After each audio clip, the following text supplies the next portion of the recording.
All the scenes with Ginny are terrible, though. Yeah. So what are you gonna do? I don't know. In the movie, I mean, so.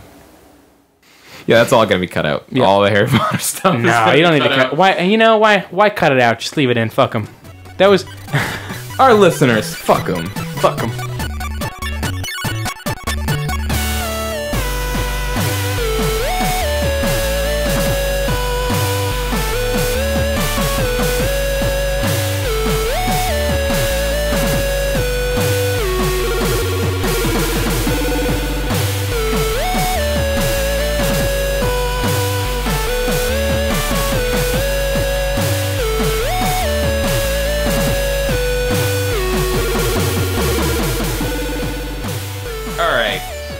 Let's get into this real shit. Okay, welcome back.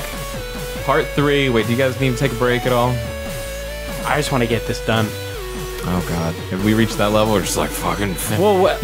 You right now, you're Nolan North's character, like by the end of Spec Ops, so you're just like fucking...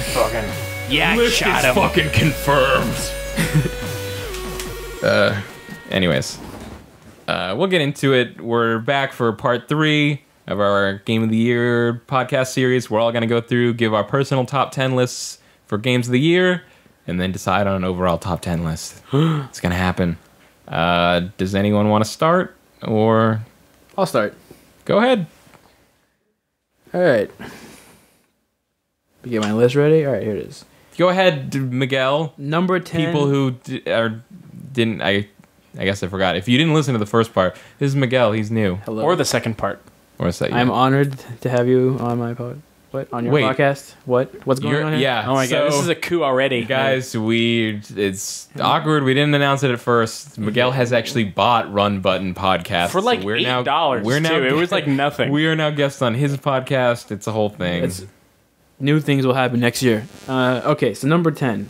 Rhythm Heaven Fever for the Wii. Really? That was a really good game. I haven't played. It's awesome. I played it at like a GameStop. It's very good. I actually I played a little bit of the DS version. I really liked it. Yeah. But this is the first one where I really like sunk my teeth into it and play all of it to death. The art style is like amazing. Yeah. Mm-hmm.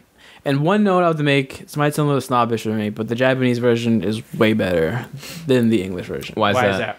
It's just like the kooky sounds and like the noise. Did they like really change it for the American? They did. Like they added kooky sounds or they took out kooky sounds? It just sounds too... It's just got a kookier vibe. Yeah, like it really worked. Like you don't need to know like the lyrics. So what did they change? Like sound effects? Just like the tone, like the humming or like the way like a person sings is a lot more goofier than it is in like the English version one. So it just, and plus not being able to understand what they're saying kind of works to its advantage almost. I guess they wouldn't have had like, oh man, they had the thing where the wrestler with the wrestler getting the interview, man, like the ubba dubba dubba that true. It sounds dumb, but it sounds dumb. In the Japanese one, it just works for some reason. I don't know why. I thought it worked in the American version. Yeah, that was maybe because awesome. I played it first and I didn't hear it. Okay, yeah. So it's like one of those things where like if I had heard the English one, I would have thought like the Japanese one was kind of like weird. See. That's like when I was a kid and I played through Pokemon Yellow on an emulator before it came out in America in Japanese, and then it was never the same. I thought Ubba Dubba Dubba That True was pretty awesome. But regardless of what language it's in, it's really fun. Plus, too, the game only uses 2 buttons at most. Like, that's a really big accomplishment to do. Yeah, that you don't have to worry about motion controls. Yeah, that too. Motion controls suck. All right, number 9. Have fun with that Wii U. I will. Rhythm Heaven for the Wii U. There are motion controls for that still, right? Yeah. Okay. I don't know if there is, but in the gamepad are there motion controls? There's like gyro, like okay. I mean, you can still. I just like Wii remotes are still compatible, so right. Yeah. I've heard a lot of stuff about the Wii U, but like I never met anybody that owned one, and I haven't really seen one, so it still kind of feels like a myth to me. Like it is.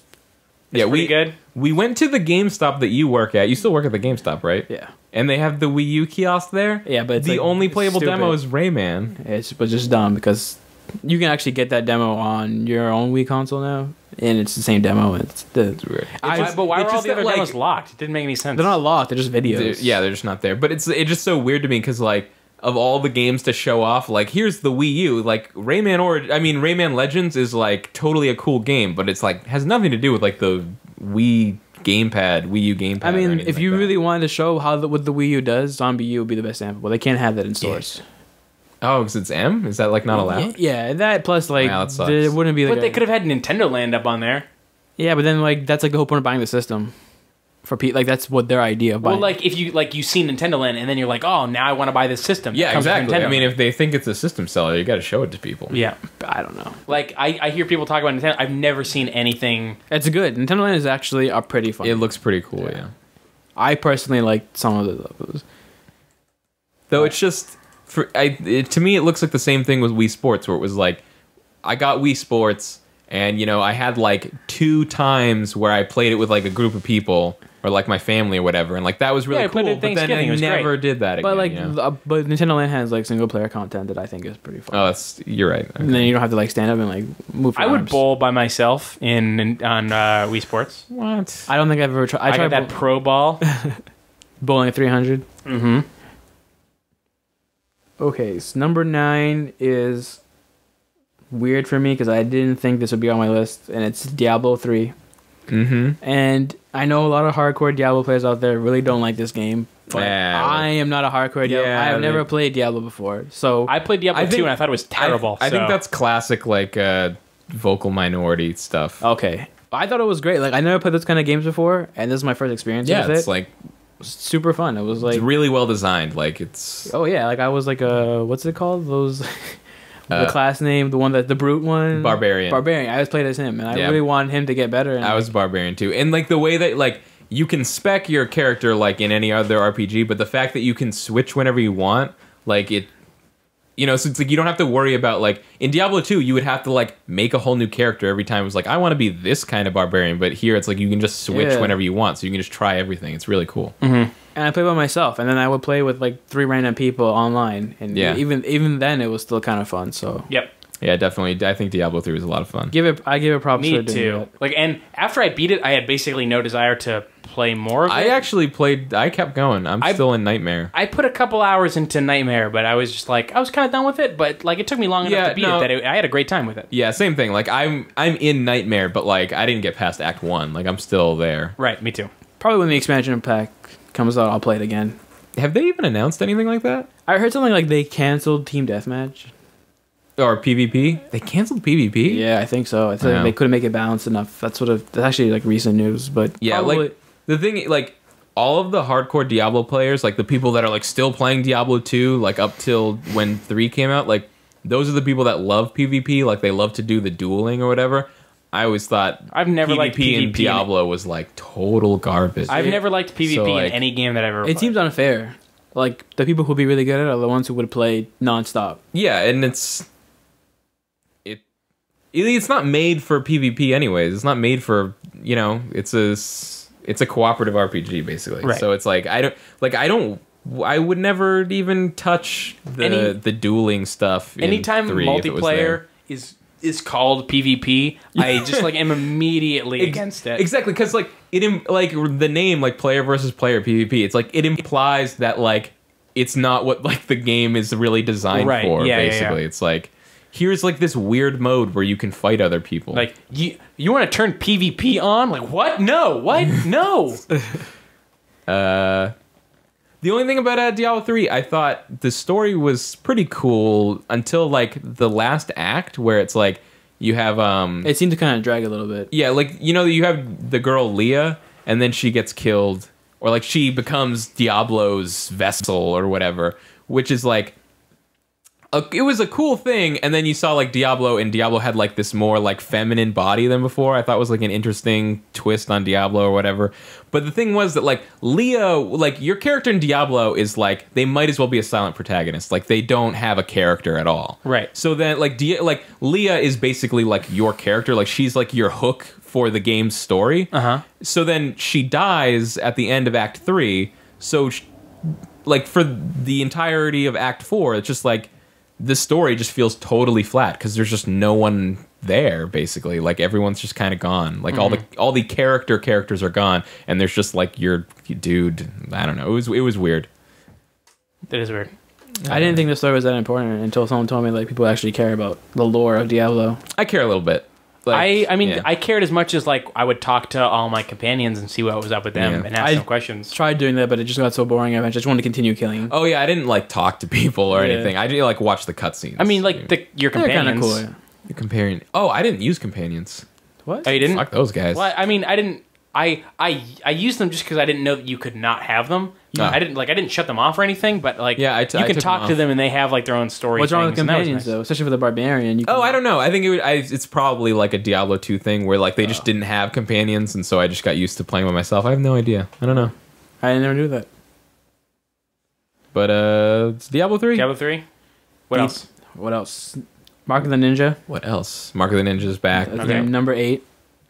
Again, Still a good game. Yeah, has your opinion changed since the last time we talked about Mark of the Ninja? No, actually. Oh, okay, cool. It's really good. I should buy that. Number 7. This is going to be a little bit surprise. ZombiU. Yeah, I mean, I've heard it's good. It's not. Some people might think I'm picking this because I bought a Wii U, so I need to have something to love on it. But yeah. I know that it got really bad reviews. Also got really good reviews. But for me, it was extremely fun. Like zombie games are kind of but this one had like the smart idea of it being really slow paced and not like very fast. When I heard the name, I heard the name before I saw anything it's a about stupid it. name. And I heard the name and I was like, oh, okay, the worst name that anything's ever had is ZombiU. It's pretty dumb. Yeah, as soon as I found out what it was about, I was like, that actually seems pretty cool. I was so expecting it to be like completely like Red Steel Part 2, basically. Just like total replay of like just a whatever launch title that they threw together to just... They made a Red Steel Part 2. Well, they made a Red Steel 2. The idea of Red Steel Part 2. Yeah.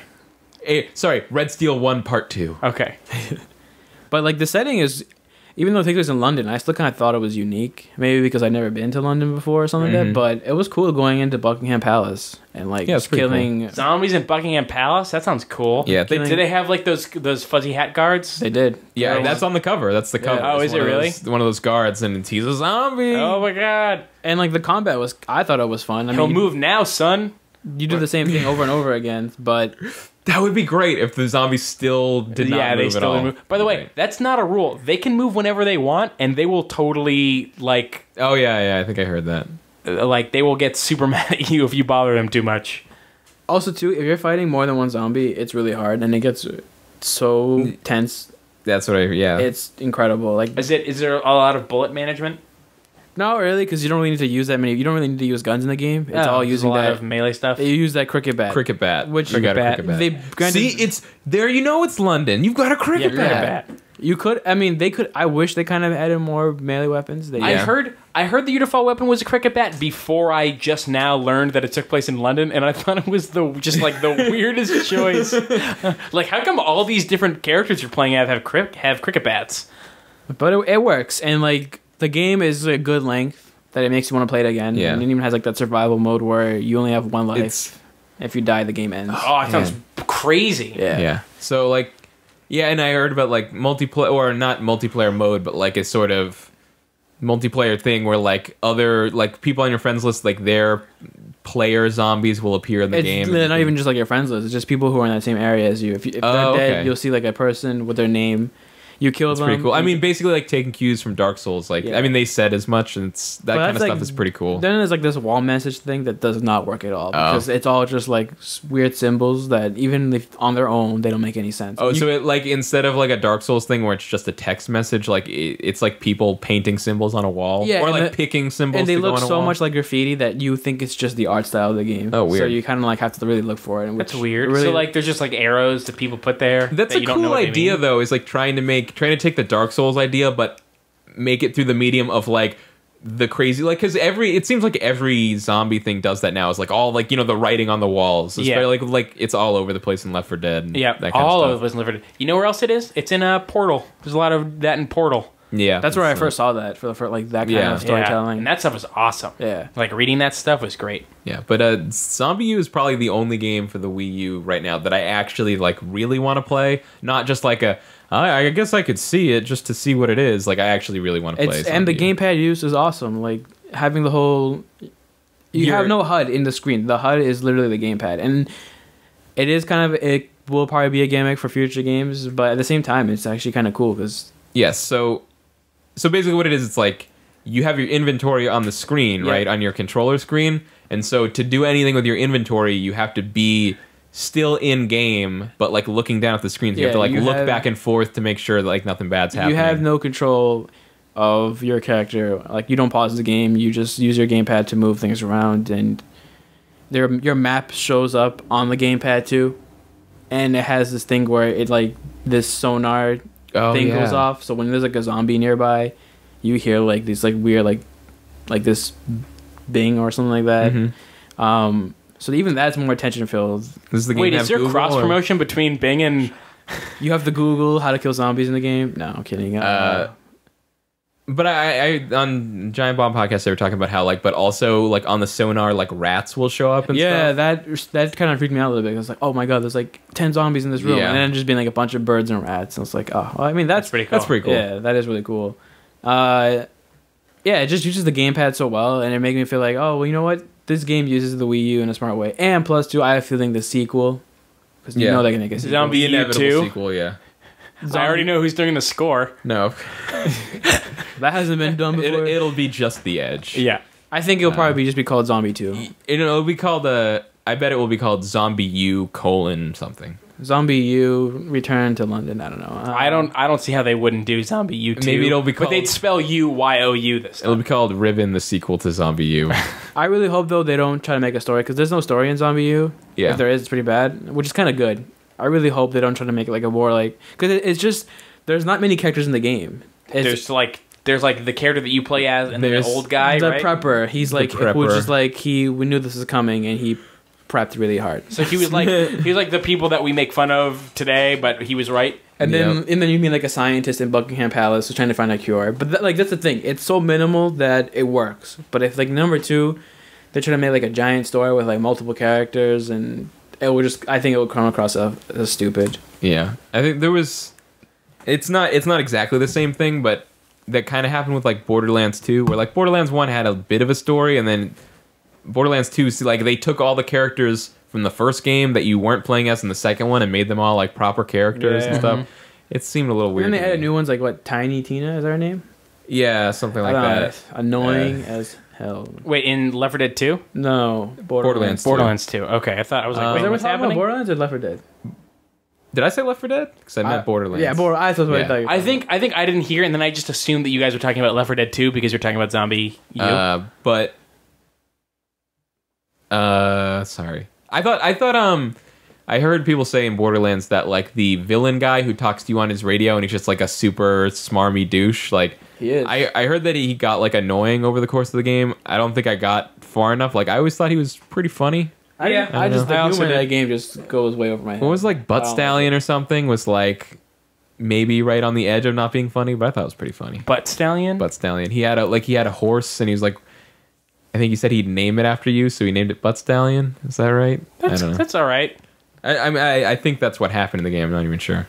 But anyways, ZombiU number 7 game of the year? Yep.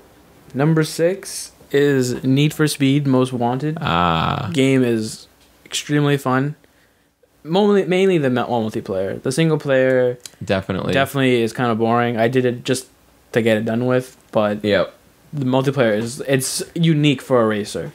Like you don't just go into a lobby and then it's like they took like the cool parts about like the challenge system in Burnout and just applied it to all of the stuff. So it's like it's kind of like a weird cross between a lobby and a stuff. And everything's competitive. It's really awesome. Is it better than Burnout Paradise? Yeah, it's way better. It's way better? Okay. Yeah. I mean like I don't know if the gameplay itself is way better, but the multiplayer system is way better. Maybe the atmosphere in Burnout is better because Need for Speed is kind of bland compared to it. Yeah, it's a little sterile. Exactly, yeah. But the whole like multiplayer, like everything's competition. Like just trying to get from one event to another is a competition on its own. That sounds pretty fun. And all the challenges involve like jumping over things, but at the same time, if someone like takes you down, then you can't do the challenge anymore. Oh yeah, that stuff's really cool. And just like the I think the way they never even make like a starting line. It's just kind of like a race, and you just go. And it sounds weird when you say that like there's no starting line. You can just start racing whenever. Sounds weird, but it just totally works. It does work. Like yeah, and it's just you got these people who are just like circling around, because you don't know if it's gonna be the starting line's gonna be So I always make myself like perpendicular to the road so I can turn left or right because you don't know which direction the race is gonna go in. It's pretty cool. I don't know, you guys. Sounds weird. It sounds weird. They also like the billboards. Like they have the same like the billboards that you have to smash through, like in Burnout Paradise. But in this one, it tracks who on your friends list had the biggest jump through the billboard. And so once you hit it once, the billboard becomes like a wanted poster for the person who has the best jump off that billboard. That's like genius. And you see like their gamer picture. But also, if you go to like the website, you can upload a picture of yourself, which I've been meaning to do. Oh, weird. But it's just so cool. Like you know, you're driving through the city going to some event, but then I just see like I'm like, "Dawg, Miguel has that billboard." Yeah. Like, no, that billboard needs to be my billboard. Even like the speed gates, like you go through one, and a leaderboard just pops up in like the lower left, and like, oh, this person went faster than me. You're just like driving through the world, and suddenly it's like, hey, you just drove past a part it's like slower than everyone else on your friends list did it, and you're just like, well, I'm turning around and going. Yeah, exactly. Like, yeah, man, you know what? I didn't put Need for Speed Most Wanted on my list, but maybe it should be on my list. Man, it's I didn't end up putting it on my list because I went back and played it, and it's I feel like I used up Most Wanted, and it's not. I don't really like playing it anymore in a weird way, but it's I had the same effect. I think it's part of that Need for Speed thing where like. Burnout Paradise, they had a lot of time to develop the game, and it was a really huge game. But this one, you know, they had like 2 years or maybe less. I don't really remember.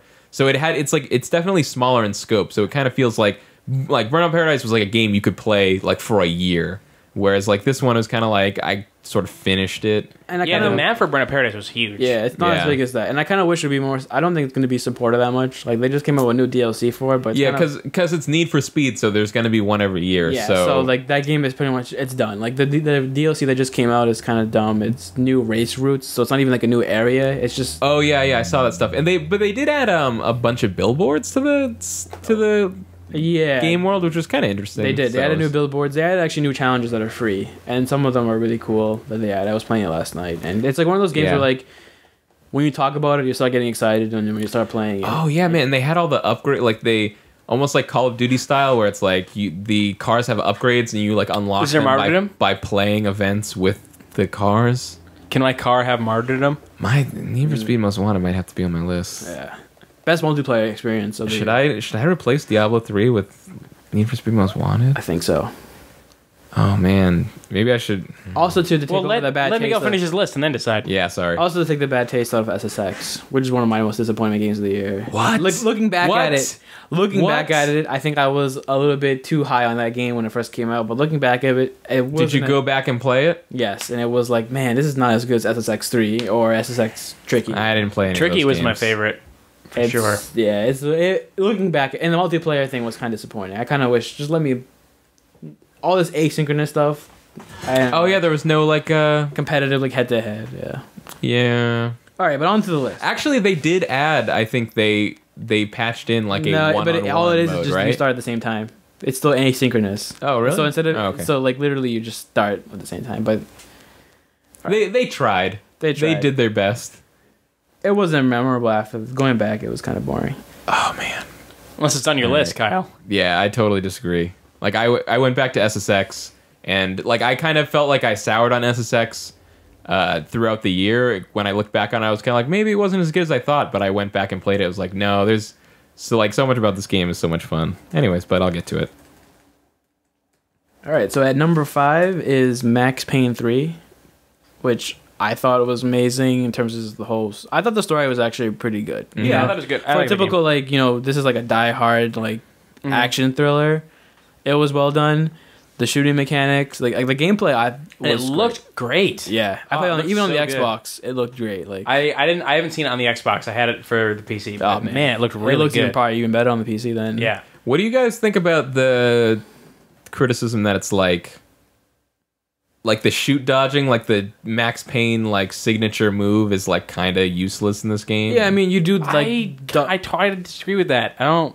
I hear people talking about that, like, if you try to shoot dodge, you'll just like fall out of cover, and then like the guy that you miss will kill you because it takes you so long to get out. It's like, yeah, well, don't. Isn't it? Isn't sort of like it's right there in the name, like dodge, right? But if there's cover, is there any reason to dodge? Well, yeah, you're dodging from cover to like you're behind this cover, and then you dodge like to behind a wall. Yeah. But while you're while you're bullet time in the air, moving from this cover to this cover, you're like shooting all these guys down. I will say though. So you think it's like maybe in Max Payne 1 and 2, since there's no cover, it's like you can just shoot dodge all over the place. And in this one, shoot dodging was meant to travel between cover, and maybe people didn't. Yeah, it's like when you roll between cover and gears. Yeah, but you can shoot at people in slow motion. You know, that makes sense because even in movies, people do that. It's like no one ever just like side jumps out into the middle of nowhere. Or like there's like you're turning a corner down a hallway. There's dudes at the end of the hallway, and between you and them is a bit of cover. You shoot dodge forward, shoot people while you're falling down to behind the cover, and then you get up and stand behind the cover. That sounds pretty cool. And it looks cool when he does it too. I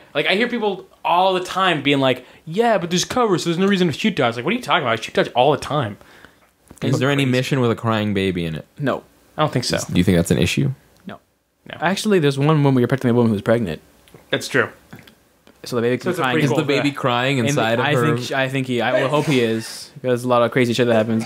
Like, it just look like, even though the game is super unrealistic, they still try to add realistic elements to it. Like the whole like carrying more than one weapon. If you're carrying a shotgun and like a pistol, he doesn't just like put the shotgun on his back and it disappears or whatever. It's like on one hand he has a shotgun the whole time he's carrying it around. And the other one, he has like a pistol. Yeah, it looks pretty cool. And then when you want to use it, and then even switch hands. I think you just put pockets to pistol. Yeah. Oh, okay. And then like even like when you're like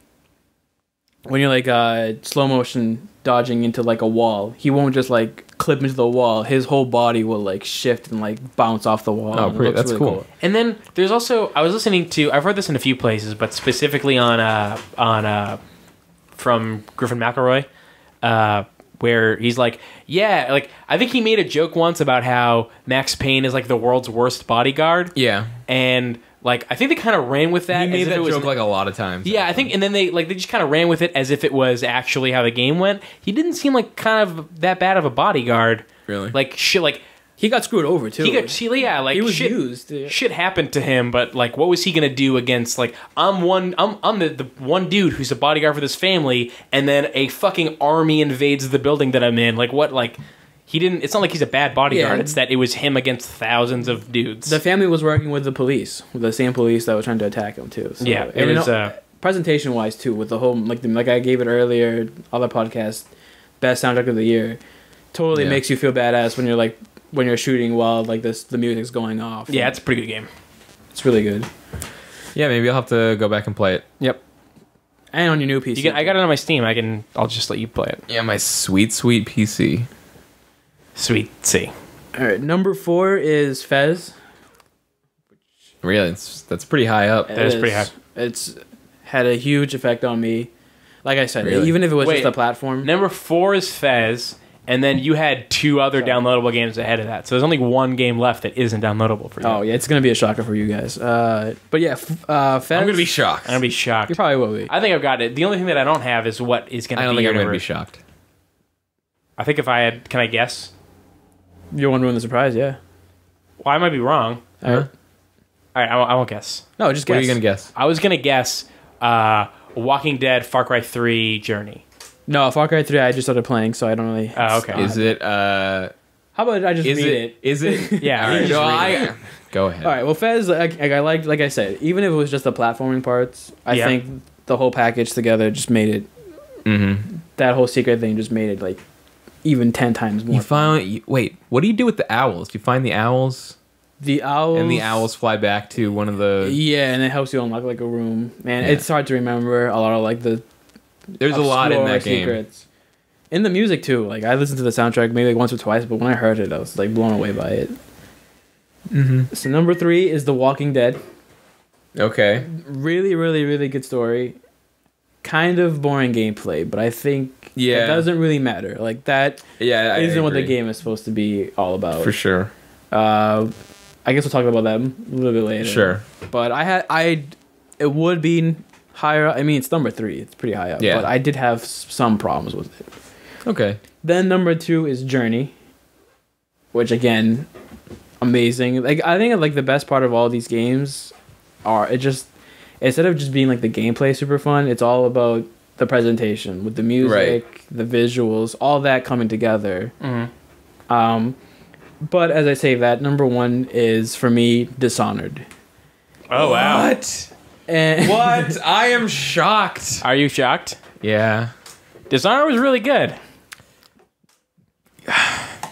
And the reason why Dishonored is number 1 for me is the gameplay. Like everything I want to execute in that game in terms of gameplay, they gave me the tools to do it, and I could pull it off so simply.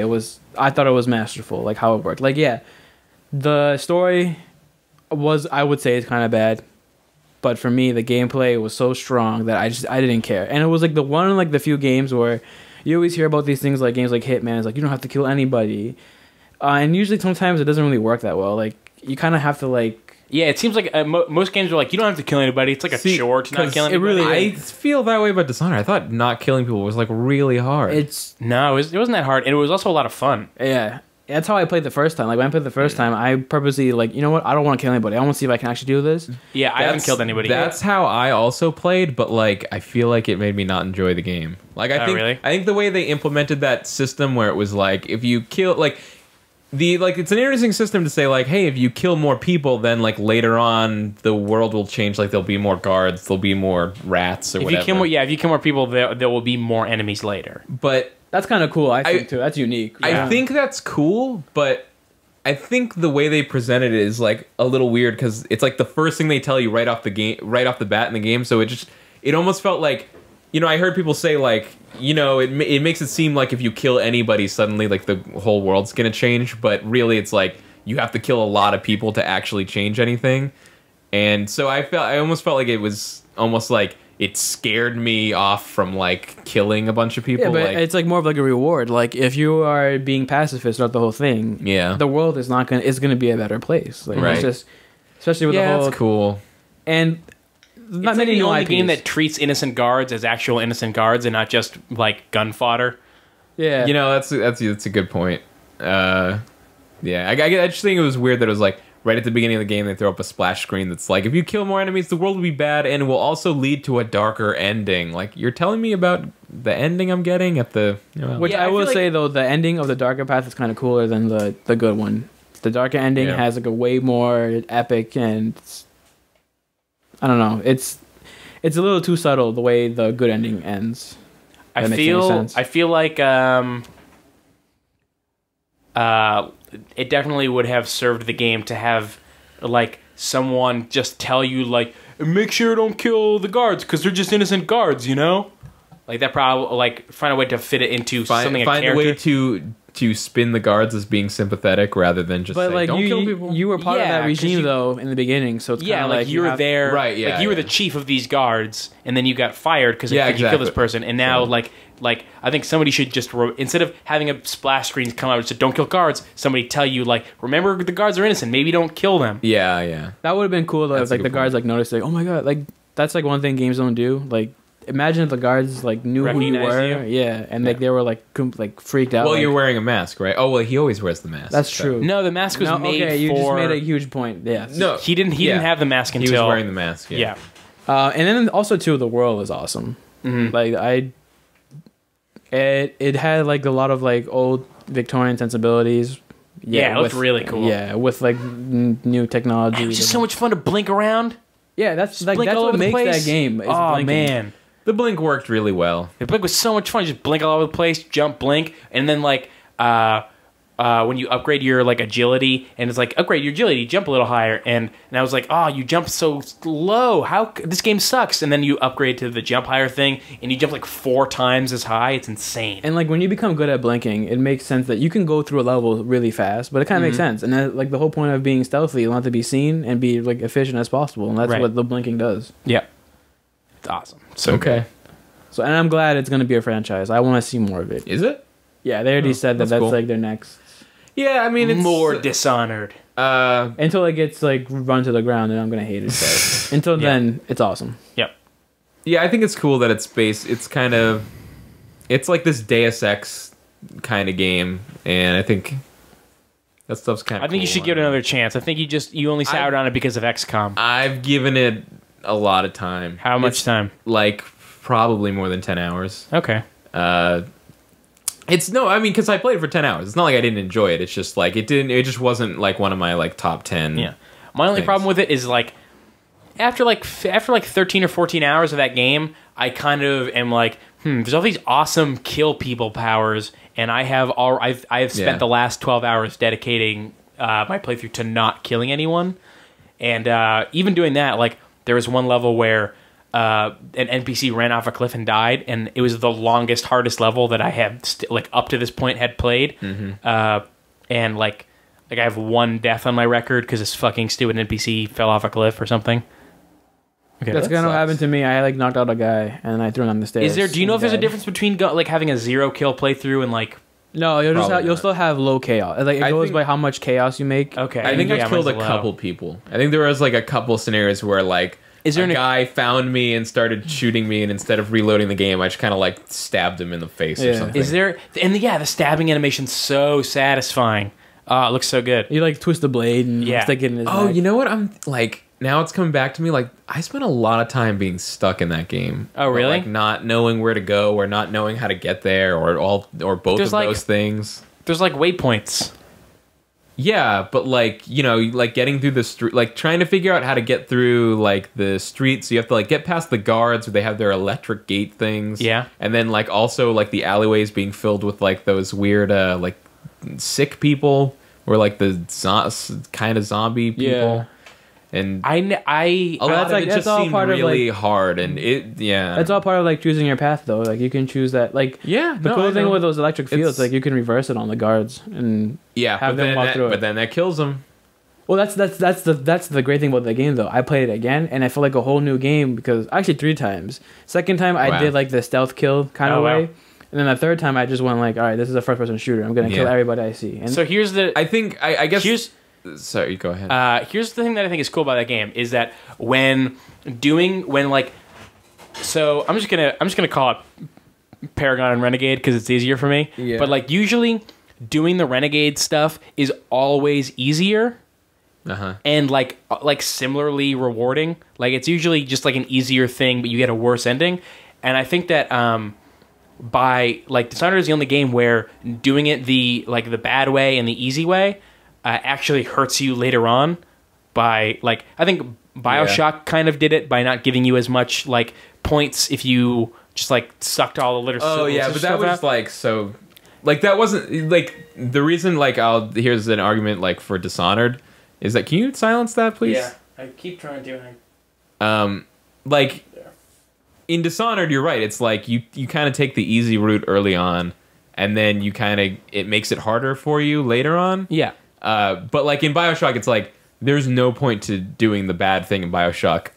Like the only reason you would pick the bad thing in BioShock is just if you don't know about the good part. Right. Yeah. Like because it's just a total choice. Like it has nothing to do with gameplay. When you play like more of like an action way in that game, you just choose the different powers that are suited towards that. Right. It's not like you're weaker because you're choosing. But I mean, like though I did find myself like there were all these like weapons available to me. Like you can have all these different kinds of things, but like all I ever took was like between missions it was just like refill my stock of sleep darts and that's it. Yeah. You know, like I had all this money and all these like ability points, I think. I'm not sure. And just like hundreds of grenades. Like I'm never gonna use a grenade. That's why when you play it again, it's like, all right, well now I'm gonna use all this stuff. But it's when you have like a higher chaos, you've got what are the zombie things called? So, like Dishonoreds? No, they're I don't know. They can be cured though. That's like the weird thing. Like they're not like zombies. They're like people who are like really sick. Right. Weird. Well, like the weird. We know what you're talking about. Yeah. So like if you have high chaos, if you do the easy path, like near the beginning, then near the end you've got more guards, you've got more of those guys. Yeah. And like I just think it's cool that a game will actually punish you for taking the easier way out when most games just kind of don't. That makes sense. They just say you're punished. You're not actually. Yeah. So, but the one thing I will say is that I don't think the action in Dishonored is like super great. Like, I mean, it's not as if like if you're taking the action route, I feel like Oh no, it's not suddenly like it plays as good as a game that would be all about shooting or something. No, well, yeah, because it doesn't have like shooter mechanics. But I think what makes it works is you can like you go into like one room and you unleash rats to like all these other guys, and while you're doing that, you're like shooting down like the few enemies that are left. And blinking works for both stealth and action because you can blink from one corner of the room to the next, and that's kind of like almost like shoot dodge in Max Payne, so you're not slowing down time. It's just more of like an instant feedback with that. Mm-hmm. You're right. It's a good game. Dishonored is a good game. It's very good. It is, but I will say that the ending is very disappointing, especially playing it in like the stealth way, because I was confused by the ending. Not like the story wise, but the gameplay wise. It's just like you walk into a room and you kill the last guy. Like, you can kill the last guy, or you can tell him that you're there, and then if you tell him you're there, he'll give you, like, some big monologue. As opposed to the action way, where, like, you find him, like, on the roof, and it's, like, raining, and there's, like, lightning. It's, like... It looks better. I don't know why they did that. I don't know why the action ending is better than... It is strange. So, is that... That's my top 10. Yeah. Right. Is it me or is it you, Kyle? I think I'll take a second to read some of these emails I forgot about. Okay. We'll run through these emails. Favorite game of 2012 from Hagen. Definitely got to be Journey for me. It was such an emotional experience for me. That's 2 for me. Is you -1 English points. Yep. Followed closely by The Walking Dead. -1 English 1 points. Yep. You lose 1 English points. Followed closely by The Walking Dead. But no explanation for that. Ollie Power writes in to say, I nominate chess. I had a really good game of chess recently, lasted about 40 minutes, managed to turn one of my pawns into a queen. It was great. Fuck you. That's like ancient game. This is Did chess come out this year? This isn't time for jokes. Game of the year is serious. This is serious. Like, what the fuck? And but then, what like, kind of chess? Like, which on what? A computer? Just chess. Just chess. Just chess. Just chess. And then he writes in like a couple minutes later, and he's like, "Oh, now he has a real one." No, sorry, Ollie. What is it? Checkers? Too late. Backgammon. Actually, I'll give him this much. He says XCOM Enemy Unknown, which, as we said, was cover-based space chess that you play outside. That is true. Yeah, he's still consistent. He like now I believe him that he did have a good game of chess. The only thing is, though, was he good at it? Did he win or lose? No. Who knows? XCOM Enemy Unknown. This game was great. Smooth gameplay, good atmosphere, easy on the eyes. Worth every penny that you pay. I like how he's like worth every gameplay. penny that you pay. You know what I mean.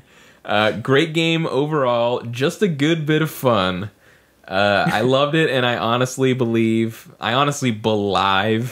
Really, Ollie? Come on. -2 English points. -2 English points. Those are the most important points. Most important points to earn English points. I loved it, and I honestly believe that it deserves the run button game of the year. He thinks it deserves our game of the year? You listen, what buddy. A presumptive buddy. You don't come in here and tell us what our game of the year is going to be. Holy shit. What the fuck? Is this still Ollie? Who is this guy? Yeah. Block him. You're on notice. You're number 2 on notice. Email doesn't support blocking, or you'd be so done. I mean, you could just like put his email in the spam. Dan Pine says, my game of the year is Mass Effect 3. I guess he only played 1 game this year. Oh. I think that the story the trilogy tells is among the best that the medium has to offer. The gameplay is also fantastic, and the leveling system in Mass Effect 3 is the best Mass Effect has ever had. I don't even remember the leveling system. Yeah, I don't really remember it.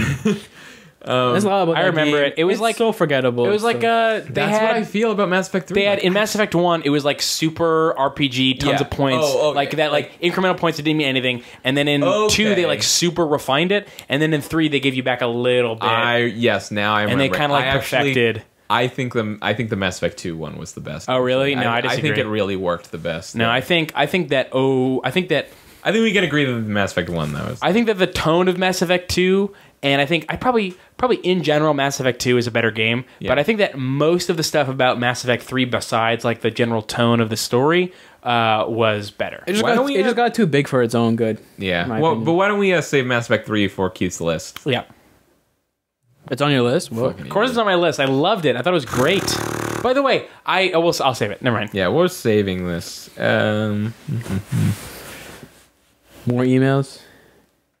Oh, this is a second email from Xenoblade guy. Because I was like, he just said, my favorite is Xenoblade, but because BioShock Infinite didn't come out. And I was like, can you, like, elaborate?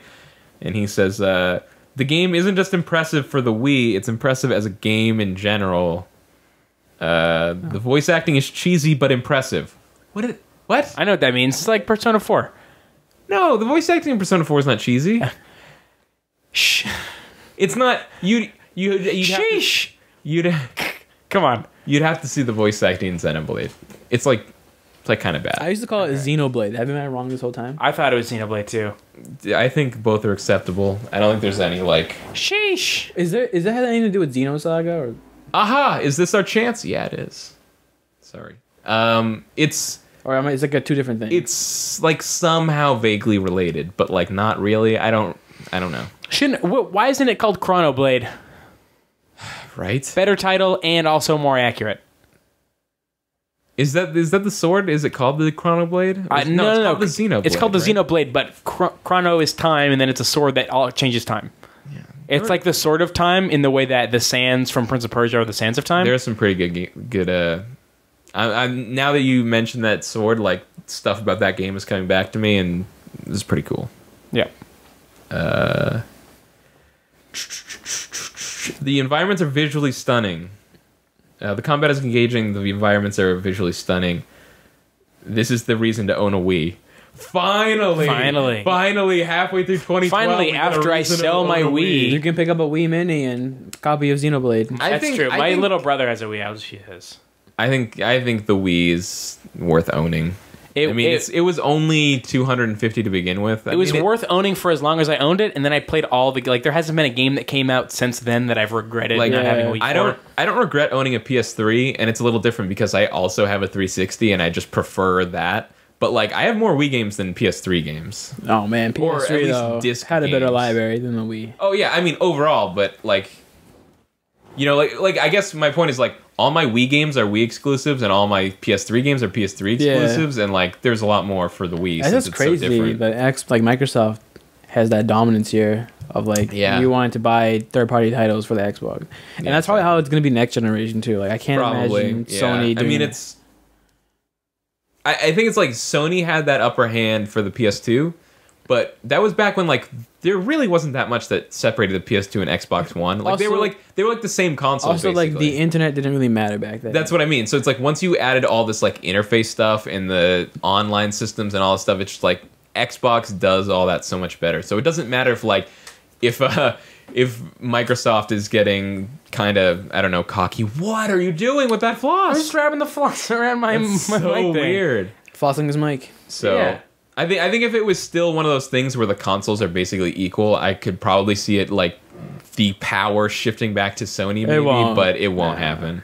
Xbox has like a name thing. Yeah. Like, I just remember, well, the PlayStation 2 was a name thing. I remember that the PlayStation 2 was such a so much more popular of a system. Yeah. But I mean, the PS2 still, was... whenever you saw anybody playing video games in like a movie or in like a TV show, it was always people playing Halo all the time. No, it was always PS2. I never saw PS2 and stuff. It was always... like, what movie? Like, I mean, 2005 is when the Xbox came out, so like it should come to that. Up until Xbox 360 really became popular, like, if you were talking about video game controller, it was a DualShock. Like, if you were showing a video game controller anywhere and anything, it was always a DualShock or like a non-copyright infringing Yeah, because like the Xbox controller back then was black, but it was more, the DualShock was more recognizable. But now, since the Xbox controller, it has a white iconic controller. Exactly, that's more like recognizable. Now that's like the shape that you see everywhere. Plus the colors, like the colors on the pad too.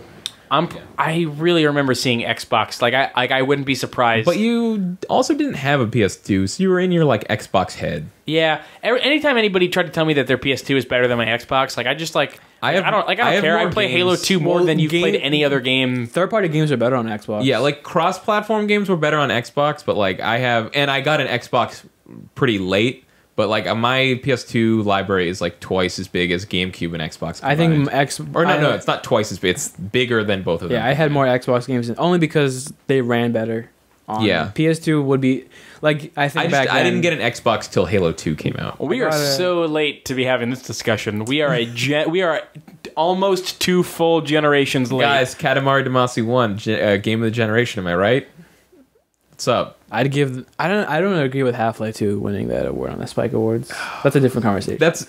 That's I didn't watch the VGAs, so I don't know. But like, that's a really weird award to suddenly have. I know, and it's like, no, game of the decade according to them. So starting in the year 2002 until now, it's... They're a couple years late on that. So they mean game of the decade, but 2002 till now? Because that's the decade or generation? No, decade. Because they started it was like the 10th anniversary of the VGAs. Right, okay. And the list was like Wind Waker, Red Dead Redemption, Half-Life 2, Portal 2. Red Dead Redemption, really? Portal 2? Portal 1, sorry. Portal 1. Okay, well... That's a pretty... game changer right there. It just 1. like, even no matter how good a game is, if you're gonna have like an entire generation spanning list, and half of your games came out in the last 3 years, there's no game of generation. Like, what is the game of the generation of the PS2, Xbox era, and GameCube era? Is there even one? According to IGN, Shadow of the Colossus. No, that's a great game. It's a pretty good game. But of the generation, like, to me, it has to be like game of the generations, like when you think GTA of that generation, or like San Andreas or Vice City. Yeah, when you think of that generation, I really like Halo 2 a lot. Does it define a generation? It has like when you think of it defines my generation. When I honestly, when I think of it's like split second decision, it's like what's like the game that defined that generation? It's like Grand Theft Auto. It's Grand Theft Auto on PS2. Yeah, it doesn't matter which one for me. I think it's just Grand Theft Auto. Yeah, in general. Of like the Xbox generation, probably Halo. Yeah, if you're talking about, just Xbox, it's definitely Halo. Like, well, yeah, that's what I meant. Or Oddworld: Stranger's Wrath. A good game, but no. It is a pretty good game. I think of this generation, I think the one that encompasses games in general would probably be... I so badly want another Oddworld maybe game. Mass Effect, only because of the choices. Like, a lot of games do that. Mass Effect 2 is like a pretty good one. I feel like the if you're just talking about, if you're going for like what is like the biggest game that had the longest shelf life, it's Call of Duty. Basically, no, I think Call of Duty... I take that back. Call of Duty is this generation's game where people that's like the first thing you think of when you think of an Xbox 360. It's people playing online military shooters. If I had it's sorry, but like it's easy to look. It's easy to look past now, but like I've been playing Black Ops 2, so I've just been like it's all the same stuff from like Call of Duty 4 basically, but it's just been reminding me like all that stuff like RPG. It's basically like RPG elements in a modern modern military thing is like actually a really great idea. Yeah, like kind of getting stale though. Yeah, it is. It definitely is. It got stale for me after Modern Warfare 2. Yeah, I'm only enjoying Black Ops 2 because I skipped Black Ops 1 and Modern Warfare 3. Yeah, I skipped both of those, and I'm also skipping this one. I skipped them.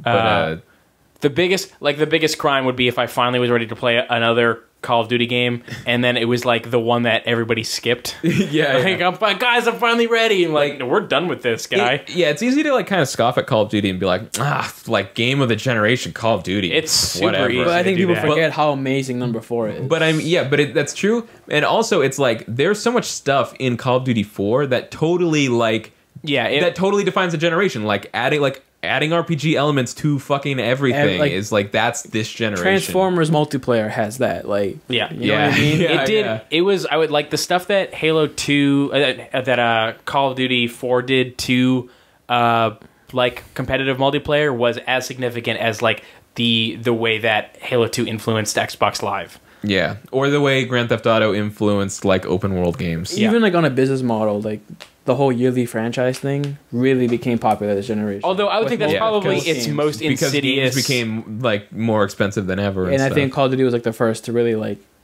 to do that. I would call that like my least favorite thing that Call of Duty helped. Annualization. Oh yeah, I'm not saying it as like a positive. Right.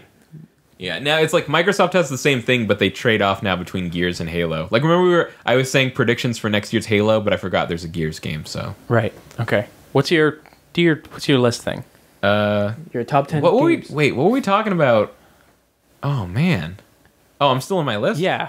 Am I? No, you didn't start it yet. We were going. I was reading emails. Yeah. Oh, we didn't even start your list. What the fuck are we doing? Sorry, guys. It's gonna be longer than last year's. No, it's not. No, we started at 6:30. I think our top 10 list will be pretty quick. That's not longer than last year's was like 6 hours. I thought it was like 5 hours. Yeah, something like that. I think our top 10 list will go more smoothly than you think. Will Rogers says, my choice is Guild Wars 2. Well, I'm not reading the rest of the email because that's fucking ridiculous. No, it's basic elements, experience, and leveling. I don't know if he means basic elements are different from experience and leveling.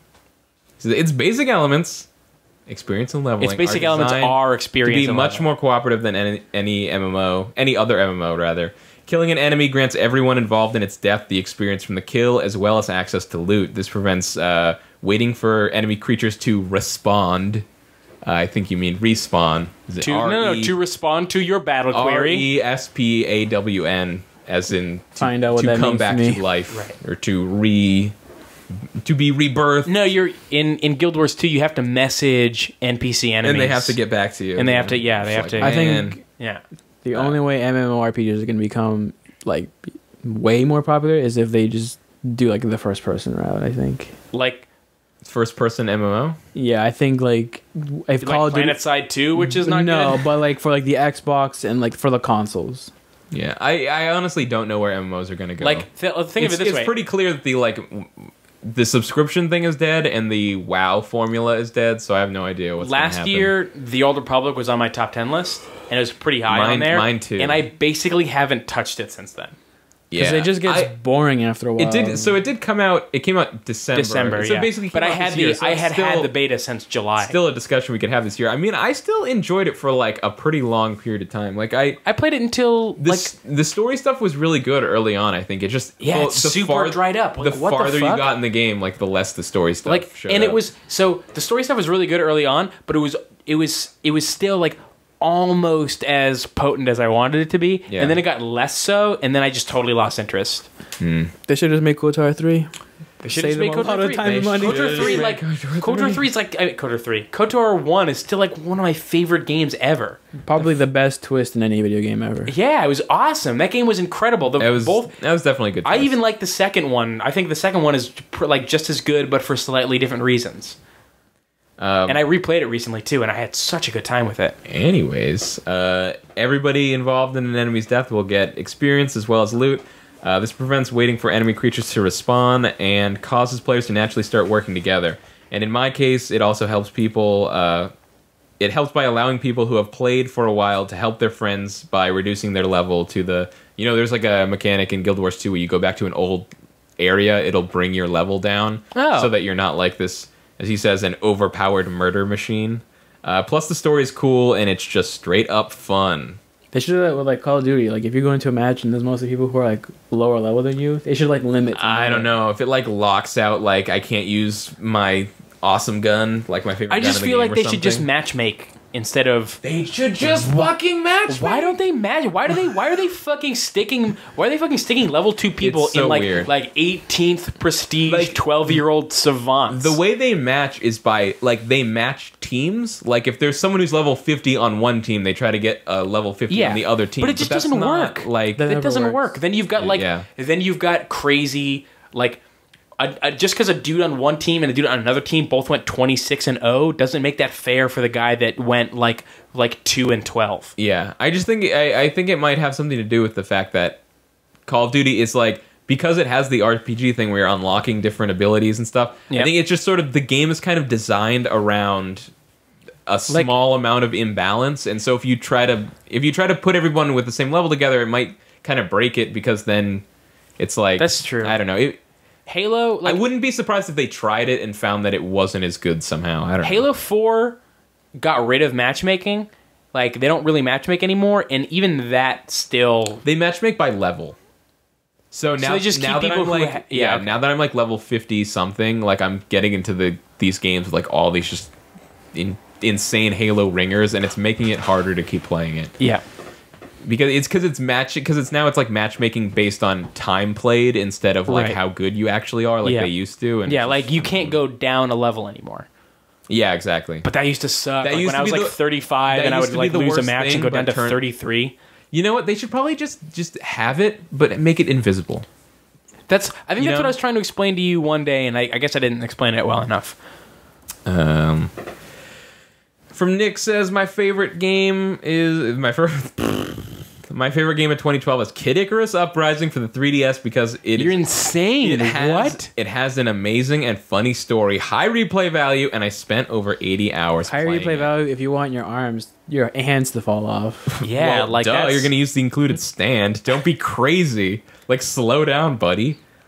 Oh, man, I was so pumped for that game until all the shit about how you have to play it came out. Here's one of these here.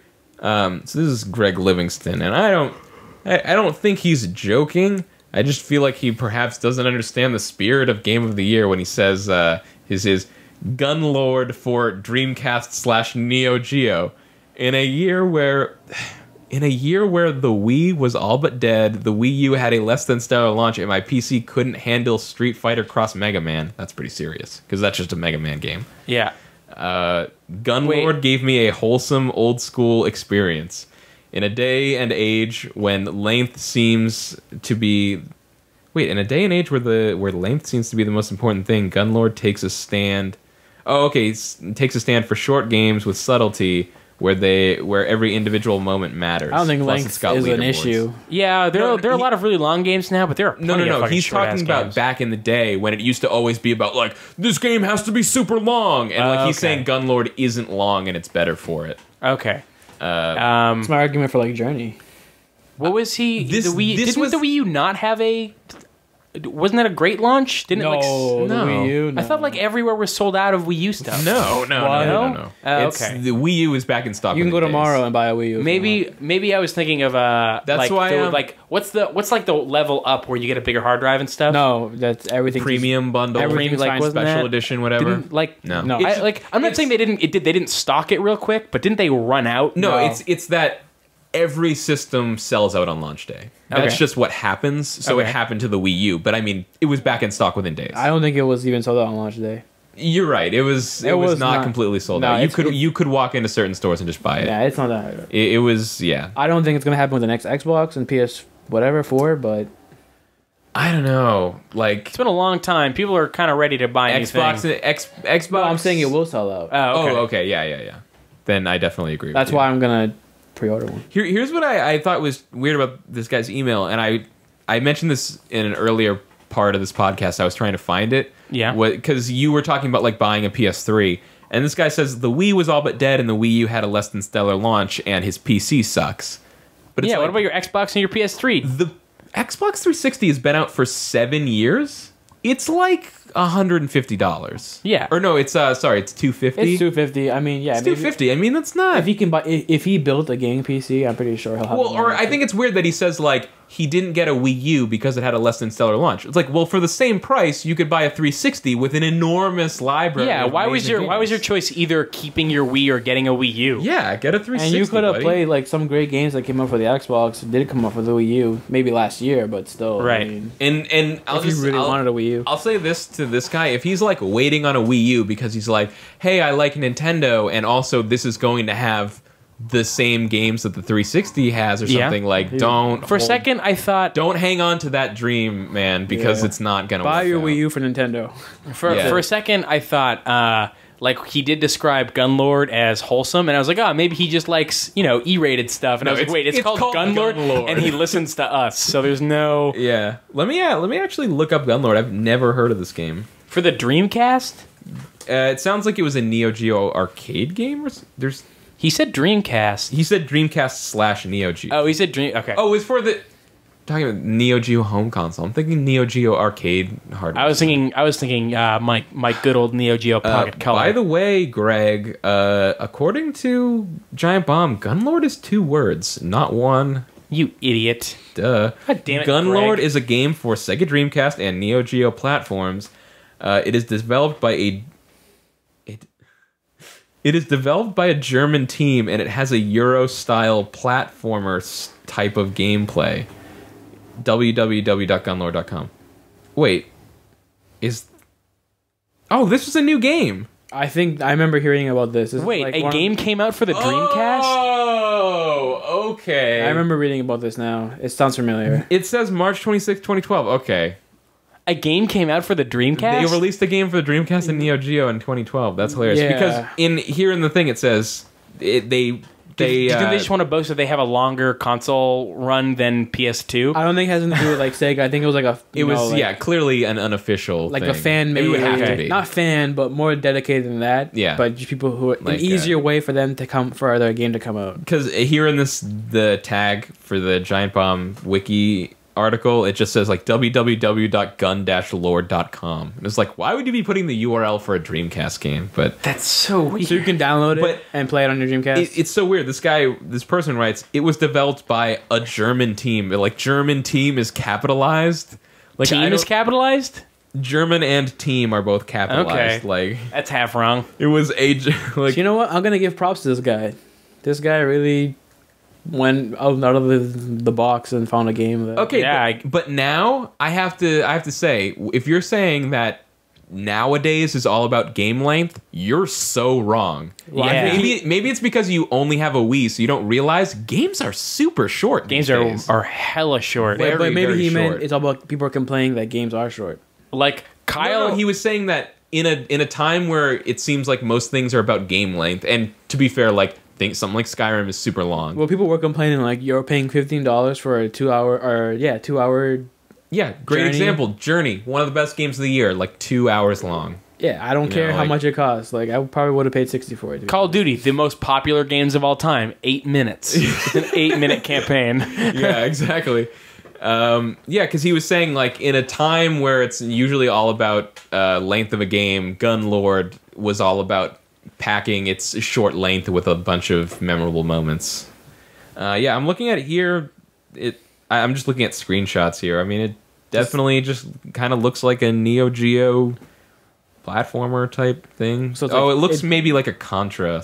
Wait, so it's 2D side scroller? Yeah. It's, okay. Yeah, it's got like 32-bit. Oh, but those games are going to be long because they're really hard too. No. He's saying it's short. Oh, okay. See, I'm getting his argument confused. His argument is that this game is short but sweet, whereas most games nowadays are long and drawn out. You know, which is not really the case. That's kind of how I feel about Dishonored. That's the reason why I could play it so many times. It's because it's longer? No, because it's short. Oh, okay. It's not that long. I mean, it could be it's over 10 hours for sure. Yeah, but to be fair, yeah, you're right. I haven't totally finished it, and I'm playing on whatever the harder difficulty is. But it doesn't encourages you to play it multiple times because it's not like even for getting 0 kills on a playthrough through a mission. I think not through like one mission. I don't think it's the whole game. Oh man, what the fuck have I been doing? I could be wrong. I'm killing myself on the hardest difficulty trying not to kill a single person. But yeah, I guess he has a point. Yep. Stop researching this thing and get to your goddamn list. I'm looking at my emails. I want to finish up these emails. Looks like we only have... here's... I'm going to throw out... This is from Brandon. He says, I'm going to throw out Max Payne 3 as Game of the Year. It's been almost criminally overlooked. The shooting mechanics... Sorry. He's agreeing. Yeah. Wait, hey, talking to that microphone. I have been. All right. I'm just going to ad-lib his opinions. The shooting mechanics are easily the best I've played in a third-person shooter in a while. Maybe the best I've played. The voice acting is top-notch, and the story/writing is on par with the previous 2 games. Isn't that kind of a low bar, the previous 2 games? The story? No, I loved... I mean, the voice acting is definitely... I mean, I don't know. I didn't play. You can't compare them, in my opinion. I would say that the voice acting is definitely better in this one, but I think that it means story and writing. No, the writing was great, at least in the first one. I never played the second. And how many times do you get to play a game in Brazil? Like, most games have very... Oh, there were a few like South American settings this year. Were there? No. Yeah, I mean, I know that Black Ops 2 has a you're in Brazil at some point. Yeah, but Assassin's Creed, actually, you go to Brazil on Assassin's Creed. In 3? Yeah. Really? Yes, as Desmond. You know how you go to New York to find one of those cubes? Oh. So that's why... like a minute. There's like a rumor that the next one's going to take place in Brazil. Huh. Oh, hey, Kyle, if we don't get done soon, the T's going to close, and I'm going to need a ride home. That's fine. Okay. Doesn't that close like at 12:30? At 12, I think. I don't know. Either way, I would have to get a ride from the T, and I don't want to, like... Give me a ride at 1:30, because I have to take the entire length of the Red Line home. Yeah, I got to work tomorrow morning. All right, here's where Brandon goes off the fucking deep end. Uh-oh. Max Payne 3 is not only my favorite game of the year, but probably my favorite game to come out in this console era. Wrong. If you want to choose a Rockstar game, Red Dead Redemption. if someone said Red Dead Redemption is their console game, then yes, I would agree with that. It's not my personal, but man, again, like another hit on the list of Rockstar games that I really liked for a long time and then didn't finish. Oh, for Max me, Payne 3. if we're talking about Rockstar game of the generation, GTA 4. I liked a lot better. I love GTA 4. Yeah, I mean, kind of like every GTA game, it was like amazing at the time, and now, even though it's only been a few years, kind of already doesn't hold up that well, but it was still really good. And Lost and Damned was also pretty awesome. Battle of Gay Tony's better. I don't know Lost and Damned. Battle of Gay Tony is better, but I never played it. It's good. Is it a DLC? Yeah, it's like the 2 episodic things. Okay. We've got an email here from Mohammed Al-Bader, which you know is Arabic for the Bader. Hello, people from the internet. Pardon the spelling and grammar mistake. My English is not my English is not my first language either, because I suck at reading. It's kind of cool that you got these kind of emails, though. Pardon the spelling and grammar mistake for my English. God damn it! Do you want me to take over? Pardon. Do you need me to help you? Spelling and grammar mistake for English is not my first language. It's Arabic. I think that my game of the year is probably Hotline Miami. It was just some weird indie game to me at first, but then I gifted it to my friend and watched him play it, and it became a whole different thing.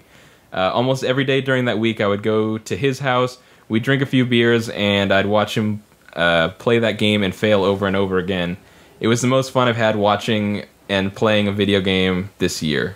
It's so rare to find a game that's both fun to play and watch. My runner-up would be XCOM, because fuck you, it's XCOM. I don't have to give you reasons. It's fair enough. Fair, yeah, it's fair. Thank you guys for doing awesome works, and thank you guys for doing such awesome works this year with your LPs and podcasts, and here's to another year filled with Sonic and Andy canceling on stuff last minute. Too bad, we're not even inviting him anymore. Wait. This is signed Mohammed Al-Bader, and then underneath that, @BonerHell on Twitter. That is the best Twitter name. Second time Boner has come up in this Game of the Year podcast. That's true.